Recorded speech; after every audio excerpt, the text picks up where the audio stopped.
तीन घर हैं मेरे, एक मेरा मुंबई है, एक उसके पहले पटना है और अब एक घर मेरा आसनसोल है। मुझे अपने लोगों पे, बंगाल की जनता पे, ममता जी के नेतृत्व पे पूर्ण विश्वास है। हम फिर एक नया रिकॉर्ड कायम कर पाएंगे। प्राइम मिनिस्टर बनने का सवाल है वो तो यूनाइटेड अपोजिशन या इंडिया ब्लॉक तय करेगा, लेकिन जहाँ तक काबिलियत का सवाल है मैं कहूँगा ममता जी बहुत काबिल हैं, सक्षम हैं। अब तो हवाएं ही करेंगी रोशनी का फैसला।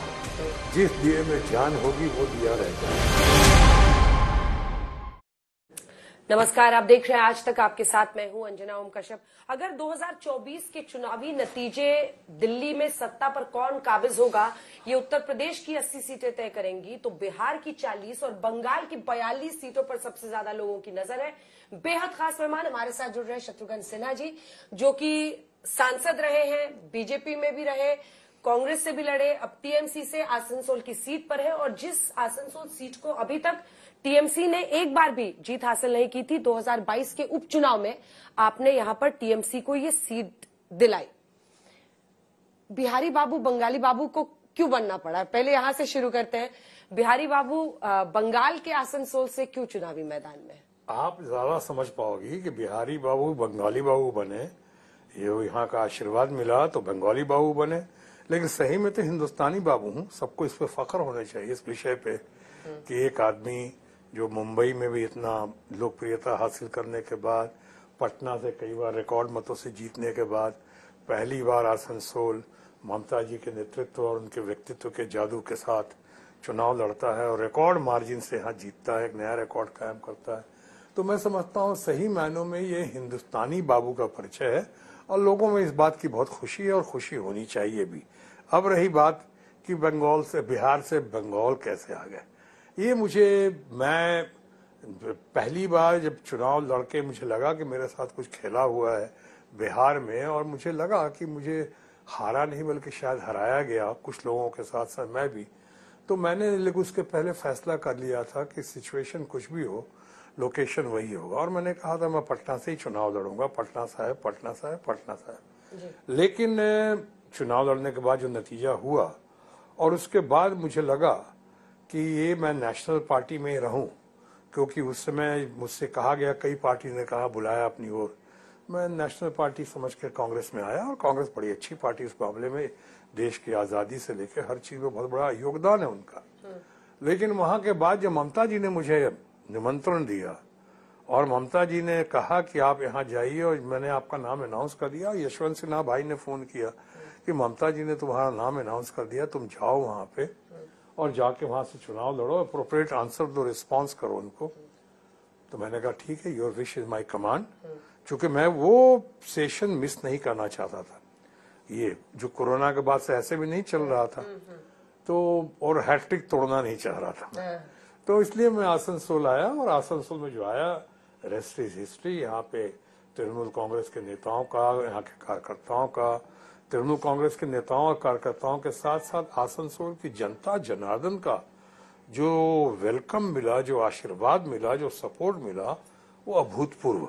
और इसके बाद आज मैं कहता हूँ कि तीन घर हैं मेरे, एक मेरा मुंबई है, एक उसके पहले पटना है और अब एक घर मेरा आसनसोल है। तो भारत के 3 हिस्सों में आपका घर। खामोश किसको करिएगा आप इस बार? क्योंकि देखिए, एसएस आलूवालिया साहब दुर्गापुर जीत कर आए हैं, उनका भी अपना एक व्यक्तित्व है और वो चुनाव जीते हैं।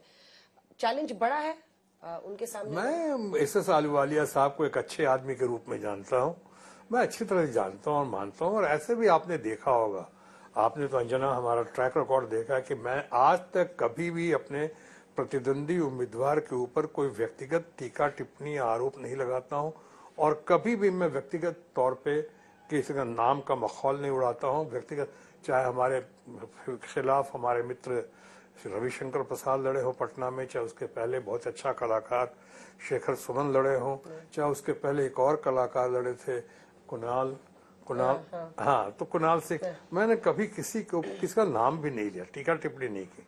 यहाँ पे मैं मानता हूं कि ये अच्छे इंसान हैं, इनको अच्छी तरह जानता हूं मैं। लेकिन इनके साथ साथ ये भी आपने कहा कि दुर्गापुर से यहाँ आए हैं, तो इसके पहले लोग ये भी सवाल कर रहे हैं इनसे, या करना चाहेंगे हमारे, कि इसके पहले आप दार्जिलिंग में थे, दार्जिलिंग में आपने क्या किया कि उसके बाद आपने या क्या नहीं किया, उसके बाद आप दुर्गापुर आए। दुर्गापुर में क्या हुआ क्या नहीं हुआ, या क्या किया क्या नहीं किया, उसके बाद अचानक लास्ट मोमेंट में आप आए या आपको भेजा गया यहाँ पे आसनसोल में, तो लोग इसका हिसाब किताब मांगेंगे। लेकिन जहां तक मेरा सवाल है, मुझे अपने लोगों पे, बंगाल की जनता पे, ममता जी के नेतृत्व पे और आसनसोल की जनता जनार्दन पे भरपूर विश्वास है। और मुझे लगता है कि इस बार के चुनाव में इनके साथ सहयोग और आशीर्वाद से हम फिर एक नया रिकॉर्ड कायम कर पाएंगे। पहले पवन सिंह को उतारा गया था, भोजपुरी एक्टर को। उसको तो आपने ही उससे बातचीत की हाँ, थी। मैंने बात की थी और उसके बाद से उनका टिकट गया। वो वीडियोस बहुत सारे उनके थे। तो आपको लग रहा है कि वो बेटर रहते या ये आसान है? मैं नहीं कह सकता। मैं तो पवन सिंह के खिलाफ मैंने कभी कुछ नहीं बोला। हमने कहा अच्छा लड़का है, सुना अच्छा कलाकार है, अच्छा गायक है वो। और वो आ रहे थे, तरह तरह की बातें हुई। अब सेकंड थॉट था कि फर्स्ट थॉट था, वो यहाँ से चले गए या उनको हटाया गया, उनको विड्रॉ कराया गया, ये मैं नहीं जानता। और ऐसे भी इस तरह की बातें उनकी पार्टी का अंदरूनी मामला है, इस पे मैं टीका टिप्पणी करने वाला कौन। ममता दी आप पर खूब मेहरबान दिखती हैं, मतलब काफी स्नेह दिखता है। इसकी वजह क्या है, एक तो समझाइए। और दूसरा, आपने हाल ही में कहा कि उनको पीएम बनना चाहिए। क्या आपको लगता है कि ममता बनर्जी प्रधानमंत्री पद की दावेदार हैं विपक्षी गठबंधन की तरफ से? मैं ये नहीं कहूंगा वो दावेदार हैं। मैंने हमेशा कहा है कि वो गेम चेंजर बनकर उभर रही हैं और इस चुनाव में जरूर वो गेम चेंजर बनकर उभरेंगी। जहां तक प्राइम मिनिस्टर बनने का सवाल है, वो तो यूनाइटेड अपोजिशन या इंडिया ब्लॉक तय करेगा, उन्हीं में से कोई बनेगा। लेकिन जहां तक काबिलियत का सवाल है, मैं कहूंगा ममता जी बहुत काबिल हैं, सक्षम हैं, एबल, रेस्पेक्टेबल और केपेबल हैं, ट्राइड टेस्टेड और सक्सेसफुल हैं, 3 बार मुख्यमंत्री हो चुकी हैं। उनकी लहर, उनका प्रवाह, उनकी जो पकड़ है, जो उनका मासेस के ऊपर, यानी उसको देख के कैसे सही मायने में true leader of the masses हैं। अकेली देश की मुख्यमंत्री हैं, अकेली महिला मुख्यमंत्री हैं। पर 42 सीट ही तो है बंगाल की। तो कहाँ, मतलब आपको चाहिए 272 अगर मेजोरिटी। मैंने तो कहा यूनाइटेड अपोजिशन का जिक्र किया, मैंने यूनाइटेड अपोजिशन का जिक्र किया। 42 सीट्स भी बहुत मायने रखता है। जैसे आपने शुरू में ही कहा अंजना, आपने कहा कि ये पूरे देश में सीटों के मामले में तीसरे नंबर पे आता है। अब आते हैं कांग्रेस से रिश्तों पर। ममता दी ने भी 2 टूक कह दिया कि होबे ना, और अलग अलग चुनाव लड़ रहे हैं। अधीर बाबू ममता दी की लड़ाई रोज हो रही है। ऐसे में यूनाइटेड ऑपोजिशन कहाँ है? विपक्ष कैसे एकजुट है? नहीं, ऐसे देखो, अभी इन चीजों से थोड़ा ऊपर उठ के देखना पड़ेगा। हम कई जगह देख रहे हैं, कुछ लोग यहाँ लड़ रहे हैं, यानी रूलिंग पार्टी की भाषा में इसको कह सकते हैं, या हमारे ऑपोजिशन की भाषा में इसको कह सकते हैं कि यहाँ पे कुश्ती और वहां पे दोस्ती। तो ये भी कई जगह हो रहा है। लेकिन ये पार्ट ऑफ स्ट्रेटेजी भी है। अंतोगत्वा घी दाल में ही गिरेगा। अंतोगत्वा ये लोग किसी और पार्टी के साथ तो नहीं जा रहे हैं, ये हैं अपोजिशन का साथी। ये तो ममता जी ने कभी डिनाई नहीं किया है कि हम इसके इंडिया ब्लॉक के साथ नहीं है। बात तो इंडिया ब्लॉक की ही हो रही है, जिसको आज हम इंडिया ब्लॉक कह रहे हैं। अब हमारे रूलिंग पार्टी के कुछ दोस्त घबराहट में, बौखलाहट में इंडी कहना शुरू किए हैं। अगर हम उनको एनडी कहना शुरू करें तो कैसा लगेगा?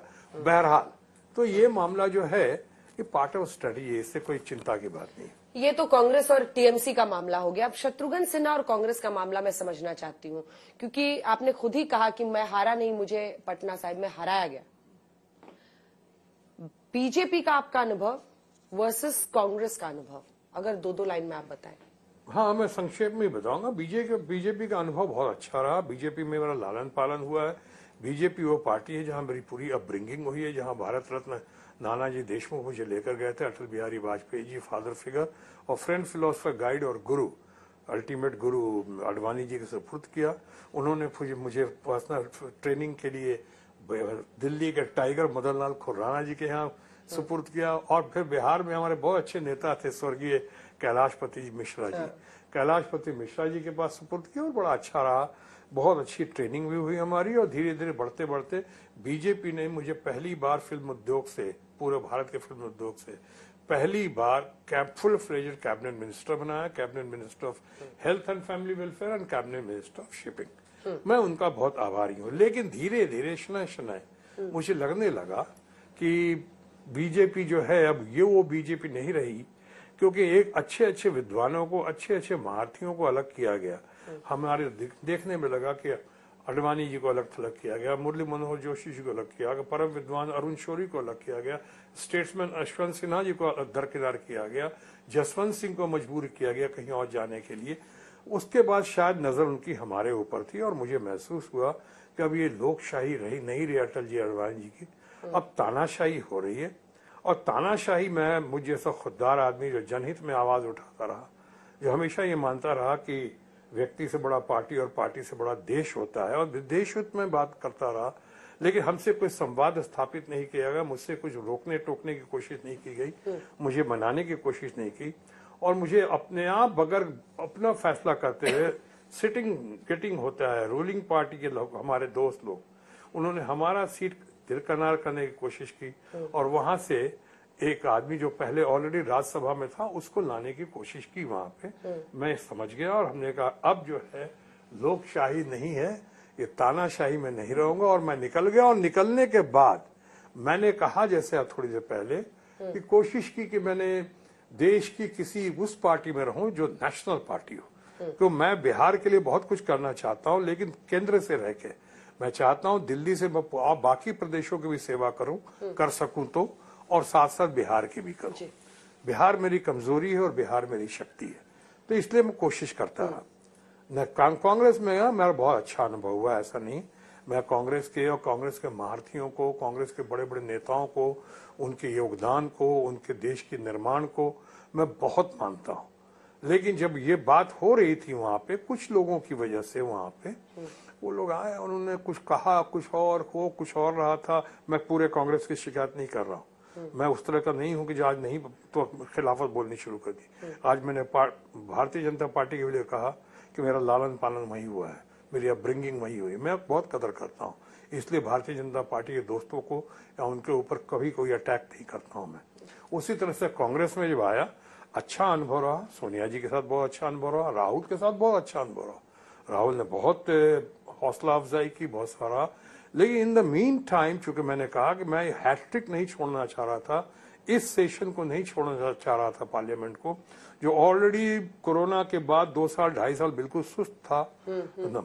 तो मैंने उसके बाद यहाँ पे जब उनका आदेश आया ममता जी का, या उनकी विश आई, तो हमने कहा your wish is my command. इनका आदेश मेरे लिए अध्यादेश हुआ और मैं फिर आसनसोल आ गया तृणमूल कांग्रेस के साथ। आसनसोल में आप जो प्रचार कर रहे हैं, आपको क्या लग रहा है? क्योंकि इसको एक आखिरी सवाल है, ये मिनी इंडिया के तौर पर देखा जाता है, और टीएमसी में आप अपना फ्यूचर क्या देख रहे हैं? क्योंकि कई लोग मान रहे थे कि बीजेपी में जो आप चाह रहे थे मंत्री पद को लेकर, वो नहीं हुआ। कई लोग बोले कांग्रेस में लोगों ने साजिश रच दी, इसलिए वहां से भी आगे बढ़ गए।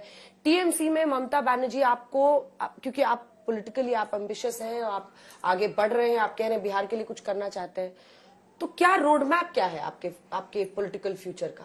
अब मेरा रोड मैप नहीं है फिलहाल।